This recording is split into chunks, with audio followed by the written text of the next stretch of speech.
Greetings! In today's God Challenge, we'll discuss Christianity after so-called same-sex marriage. Now sadly, the controversial so-called same-sex marriage law is now a done deal, and Christian persecution seems near. In the words of Supreme Court Justice Samuel Alito, I read, "I assume that those who cling to old beliefs will be able to whisper their thoughts in the recesses of their homes, but if they repeat those views in public, they will risk being labeled as bigots and treated as such by governments, employers, and schools." Many Christians are now wondering how to move forward in this different world. Specifically, let's address these 4 questions. Number 1. How are we to respond to society's rejection of God? Number 2. What are we to do when we are expected to disobey God? Number 3. How are we to relate to homosexual people in the world? And number 4. How do we relate to homosexual people in the church? Let's answer those questions. First, how are we to respond to society's rejection of God?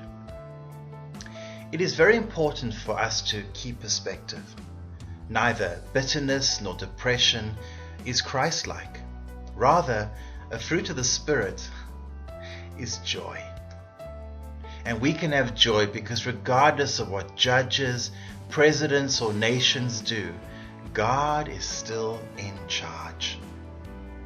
In fact, in Psalm 2 verse 4, we read that God laughs when arrogant people challenge Him. So let's be prayerful and joyful because God wins, and all we need to do is hold on. Question 2. What are we to do when we are expected to disobey God? Already we've seen chaplains, bakers, photographers, and florists under pressure to disobey God. This is new in America. And ironically, this is the very reason many fled Europe. They fled religious persecution. Now this persecution is new in America, but it's not new to God's people. When Daniel was expected to eat unclean food against his conscience, he politely declined. Peter and John explained to the Jewish leaders that they could not comply because they rather had to obey God. It's important for us to know that as Christians, we don't go out of our way to cause trouble. But when God's laws and man's laws clash, we obey God first, even if that means civil disobedience. Question 3. How are we to relate to homosexual people in the world? Well, the same way we deal with all non-Christians. We love them in the hope that they will repent and be saved. In fact, Jesus left the best example for us by loving people but never compromising His principles. Now this may be difficult at times, but remember, not all homosexual people are angry or militant. They, like us, are just people who need Jesus. And they, like the homosexuals in the New Testament, can also change. Jesus tells us how to reach out. He says, "Let your light shine before others, that they may see your good deeds and glorify your Father in heaven." As long as a person is breathing, she or he can still repent and can be saved, and your gentle witness may be a seed that leads them to Jesus and home. Question 4. How are we to relate to homosexual people in the church? Now please know, when I say the church, in the church, I do not mean the building. I mean those who call themselves committed Christians. Paul has this to say, quite an eye-opening statement.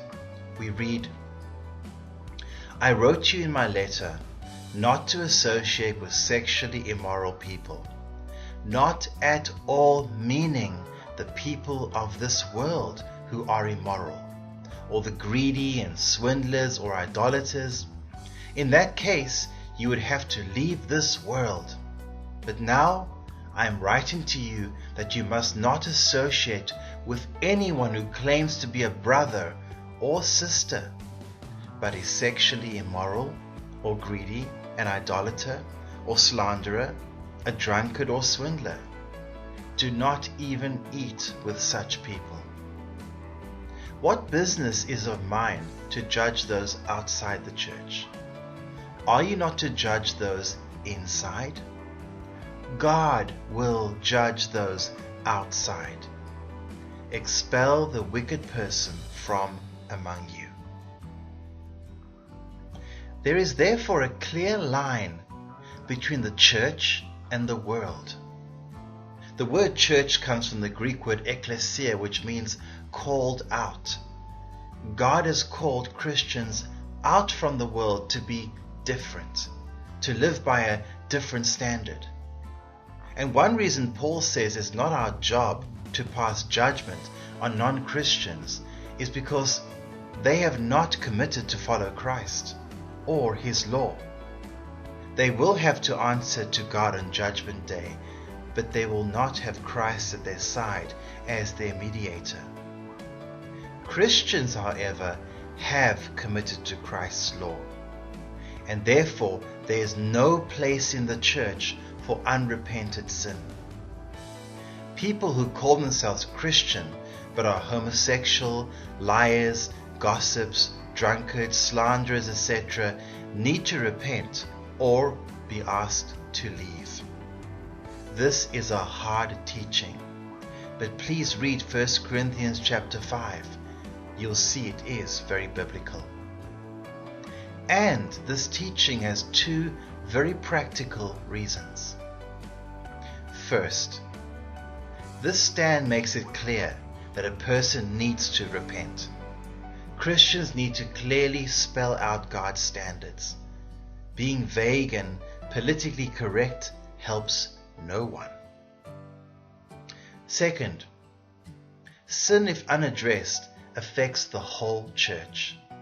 If one person is allowed to be immoral and no one says anything, then others will be emboldened to do the same. So to answer the question, how are we to relate to homosexuality in the church? We don't tolerate it, just as we don't tolerate drunkenness, cheating, or lying. Now, some like to point out how intolerant this is, but please don't miss the double standards. Would a pro-gay group tolerate someone making anti-gay demands in their meetings? I think not. How much more so for Christ's church? We will honor Jesus. We will be His called out people, living according to His standards, because this is right and because we love Him. So, we have entered a dark time, but it is no darker than biblical Rome, Ephesus, or Corinth, that had idols and temples and sexual immorality on just about every corner. And it was in those dark biblical cities that the gospel light first shone, and the church took root, and people's lives were changed. It happened back then, and it can happen in America again in the 21st century.